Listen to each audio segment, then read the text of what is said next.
Howdy music lovers, Tom from Blakgraz here. That is me trying to figure out how to play this new song that I wrote called Light Color Sound. Now you can only hear it live because I've got the track and I've been playing it out a couple times for a little while now, not too long, a couple weeks or so. But hopefully soon I'll be able to finish recording that and get that out for everybody to hear all around the world, because I'm only playing in the US so far, and we're in Georgia now, and we just came out of South Carolina. So unless you can fly to South Carolina or to Georgia now and meet us, you probably won't be able to see it. But we are thinking about doing more lives too, and we're trying to get at each venue strong enough internet that we can actually do live for every show, so that folks can tune in all around the world. Now, before I go much further, thanks for tuning in. Also, I want to say thank you to Stock and Grain. They actually had us come and play, and it was a huge success in North Carolina. And it actually is funny because it came from the referral came from another show where we met Evan and his wife Karen, and they said call this guy Jay, and Jay will get you into this really cool place next to a baseball field. If you saw the video of us realizing that Stock and Grain was right next to a minor league baseball field, you know what I'm talking about. It was super, super cool. Now, it was a weird setup because I was set up with my back to the street, and there was a stairway that comes down, and I was blocking the stairs. So they had people walk around and come in through the side door from the patio, which was fine. But it was weird because it wasn't just one place. Stock and Grain is like a multiple vendors inside of, almost like a farmer's market inside of restaurants and things you can buy and do inside of one space. And so and I played at Ziggy's stage, which is the bar, and it was just amazing how nice it was, the cool different types of food that were all available. You just walk down the hall a little bit and there's more stuff to try out. And of course, Dave and Jill behind the bar were kick-ass, really fun to work with. Jay was extremely helpful. He was calling and checking on us before we got there, and then checked on us when we were there, and really nice fella. I never got to meet him, but he was really, really cool. And then as the night went on, it filled up like crazy. It was so loud that I actually had to turn up, but I was scared to turn up too much because there were a lot of hard surfaces inside this place, and it could get really ringing really fast or piercing really fast.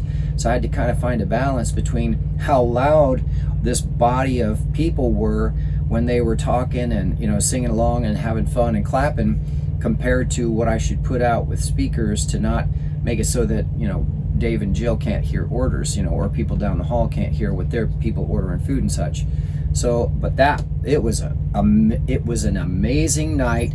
We made a lot of new fans. I made a lot of new friends. Juan and Julie, yeah. Juan got out of control. I guess he does that a lot. But he was so nice, though. He never got bad. It was just funny. He just really was into what I was doing, and it was super cool. So thanks for hanging out, y'all. They were only going to have a drink or two and then just disappear, and they stayed almost the whole time. And poor guy, by the time he had to leave, I saw him sitting in his chair, and he's kind of like this. Thank goodness Julie was driving. It was funny. But Stock and Grain, that was a good time. reminds me of Intelligentsia in Pasadena, California, when we were there. Okay, yeah. The interior and with the different food and shops and a little bit of stuff with the like different that. stuff all in one place. Yeah, it's a lot like that. So that was super, super fun. And apparently they have other places that they work with too. So maybe when we get back in North Carolina, we can line up some other shows.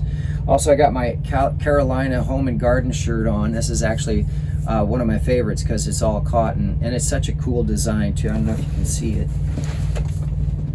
on the back there.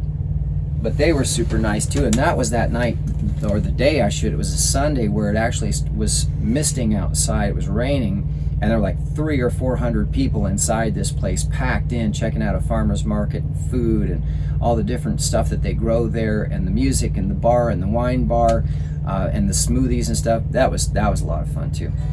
So anyway, so what I wanted to talk about just real quick is this whole AI thing having a #1 hit on Apple charts, right? So first off, cool, as long as they're admitting that it's fully AI, good on them. If everybody wants to listen to robots make music, I guess that's what they want to listen to, right?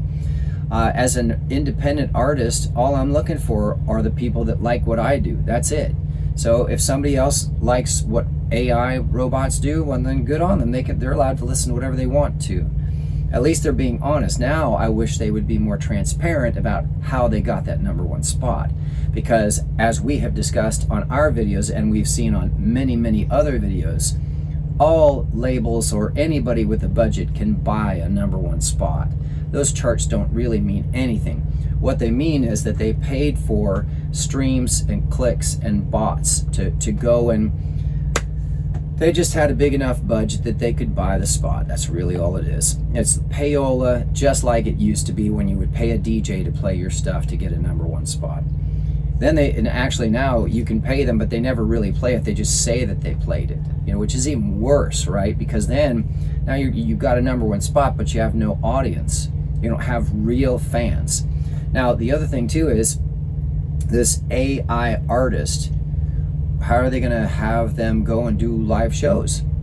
So they'll probably use holograms and projections and have a DJ behind the screen, or somebody running the cameras and making the AI generated images appear on a screen. And you know what? I think, I may be wrong, I think people will pay through the nose to go see an AI generated AI concert, because it's not live, right?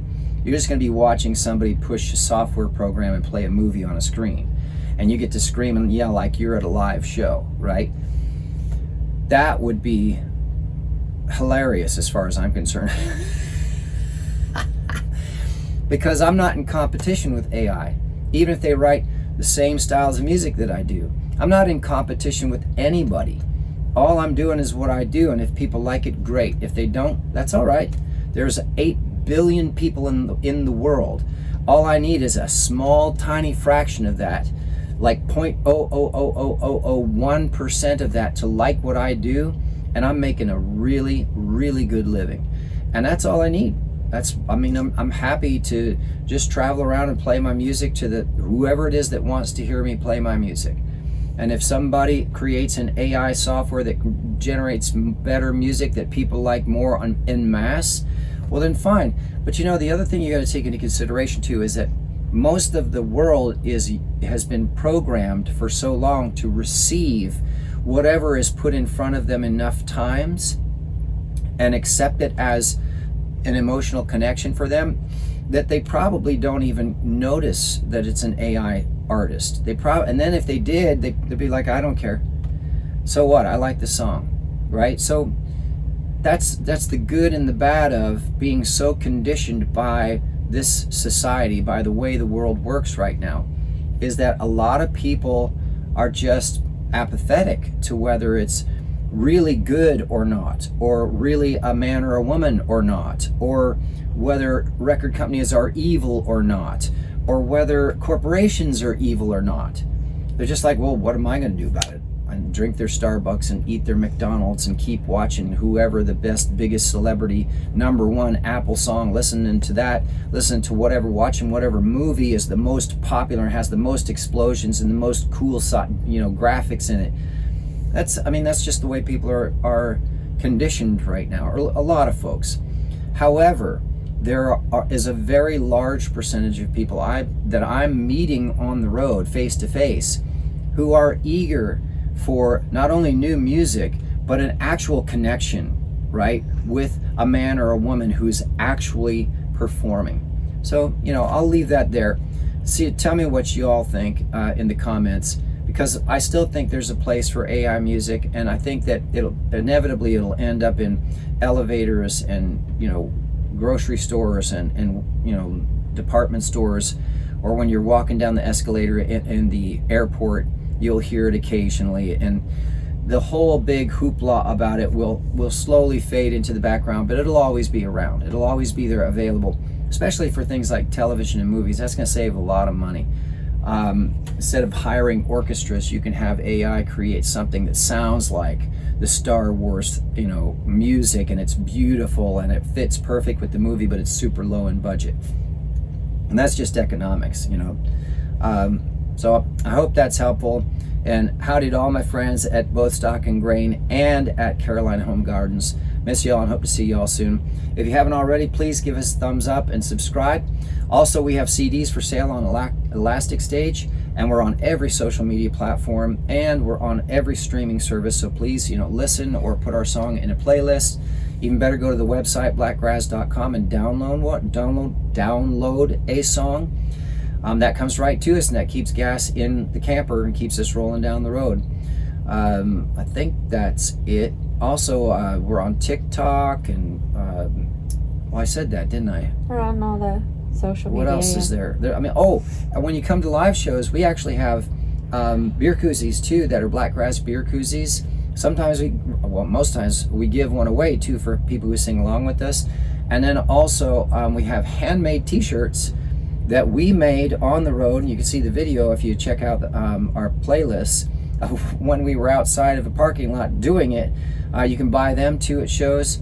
And we have stuff available on Zazzle.com. So thanks for tuning in. Thanks for watching this far. And I hope to see you at a show real soon.